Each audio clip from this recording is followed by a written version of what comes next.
بك، وأنت أحق من أعطى، أنت الملك، لا تدركه الأبصار وهو يدرك الأبصار، ولا يؤثر فيه الليل والنهار وهو الواحد القهار. وأشهد أن لا إله إلا الله شهادة تنجينا من عذاب النار وتجمعنا يوم القيامة بالطاهرين الأبرار. وأشهد أن سيدنا ومخرجنا من الظلمات إلى النور محمدا عبده ورسوله، بلغ الرسالة وأدى الأمانة ونصح لهذه الأمة وكشف الغمة ومحى الظلمة وجاهد في الله حق جهاده حتى أتاه اليقين. صل اللهم على هذا النبي الأمين وعلى صحابته الغر الميامين وعلى من دعا بدعوته واستنى بسنته وصار على هديه إلى يوم الدين.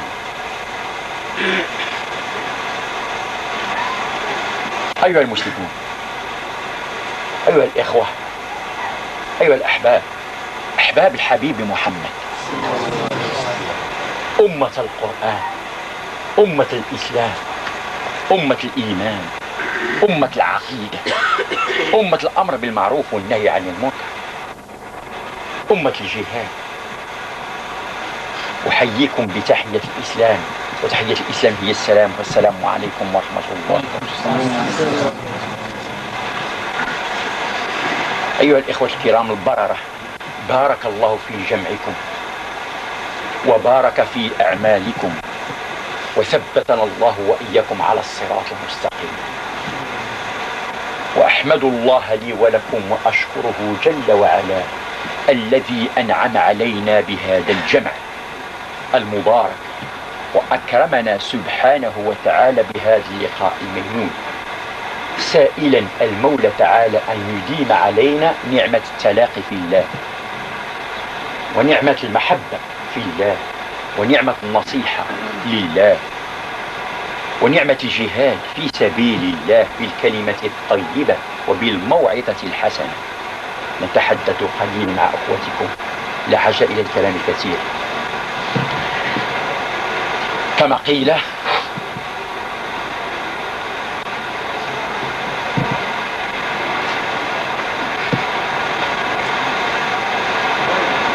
والذي بالإشارة يفهموا. أيها الإخوة، أوصيني وإياكم بتقوى الله الذي وصاكم وقال: يا أيها الذين آمنوا اتقوا الله حق تقاته ولا تموتن إلا وأنتم مسلمون.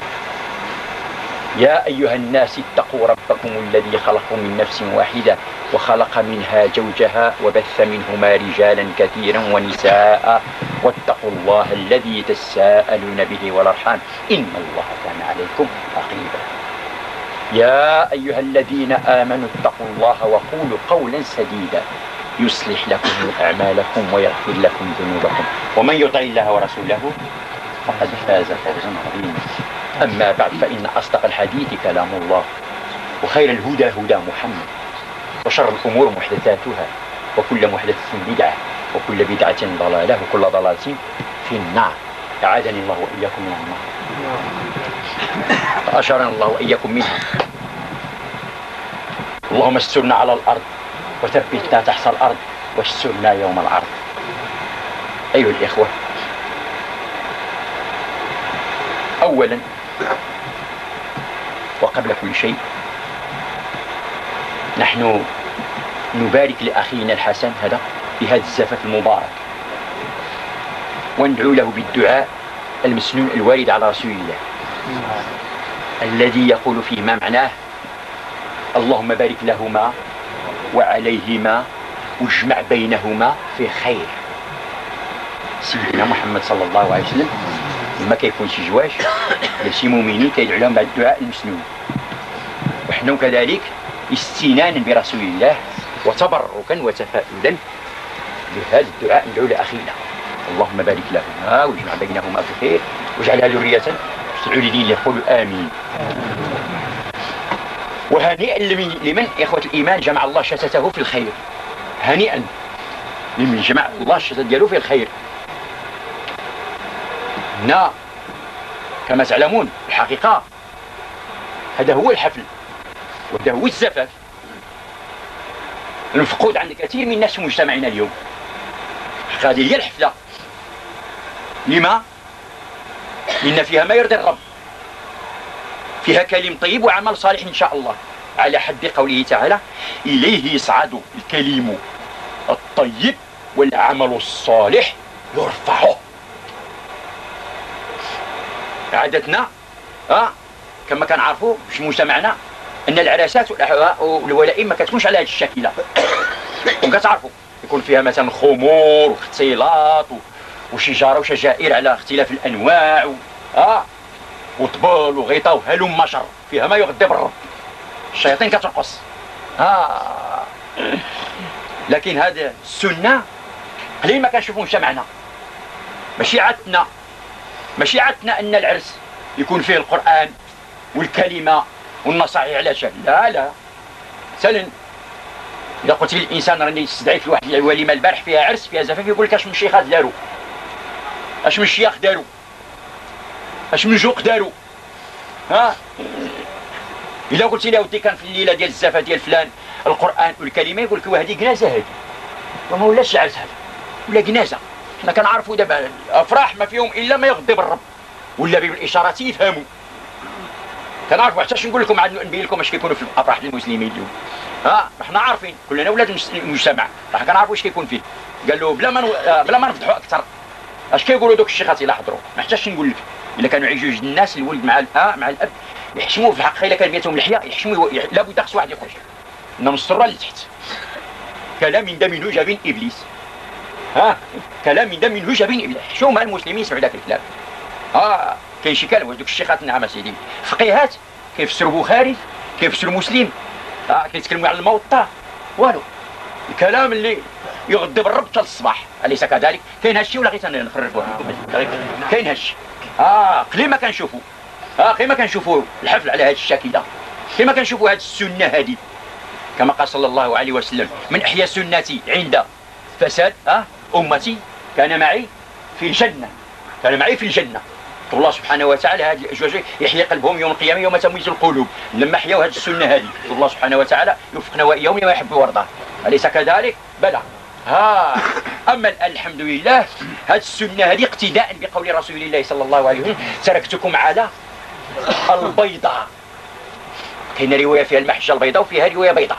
تركتكم على البيضاء، هذه الصحيحة. تركتكم على البيضاء ليلها كنهارها لا يزيغ عنها إلا هالك. وهذه الليله الحمد لله من هذه السنه، من هذه المحجه البيضاء، من هذه السنه ديال رسول الله. حتى رسول الله راه حتى هو تزوج، اليس كذلك؟ تزوج ما تزوجش النبي، ما تحزب، تزوج 9 نسوات كان عنده، واول ما تزوج بها تزوج بخديجه رضي الله عنها. وما ادراك ما خديجه، هي اقتبسوا عندها 40 عام وهو عنده 25 سنه، في ريعان شبابه وفي ميعه الصبا وفي خضراء غصن الايام كان رسول الله صلى الله عليه وسلم يبان شبابه. وخطبته امراه عندها 40 سنه ولكنها عاقله ذكيه. سبحان الله. وهو عنده 25 سنه. دابا مثلا الا جينا نقتديو غير بهذه السنه هذه ونقتديو برسول الله انه كهو تزوج ب 25 سنه وخطب امراه مولاة 40 سنه. فينا اليوم اللي ما يقبلش. الا جيتي لشاب مولا 25 سنه وقلتي له وتاخذ واحد امراه مولاة 40 سنه، يقول باش بيني وبينها، باش بيني وبين هذه الشارفه الهارفه. لا خويا على قلتهم، لا ما ناخذهاش. ولكن الحبيب المصطفى رسول الله خداها لانها عاقله. الله اكبر. وعاش معها رسول الله كم حتى دارت 70 سنه تقريبا، 25 سنه حتى دارت 70 سنه عاد مات ما تزوجش في حياتها، عاد مات. منين مات بكى عليها مرات 70 سنه بكى عليها رجل سبحان الله عنده 50 سنه بكى عليها. يا سبحان الله. كاين شي واحد اللي عنده المراه دير 70 عام وتموت يبكي عليها، يقول الحمد لله اللي تفكيت من هذه الشرفه، الحمد لله اللي تهنيت منها. عاد غتبادوا. ولكن الحبيب المصطفى رسول الله بكى عليها، بكى على خديجه.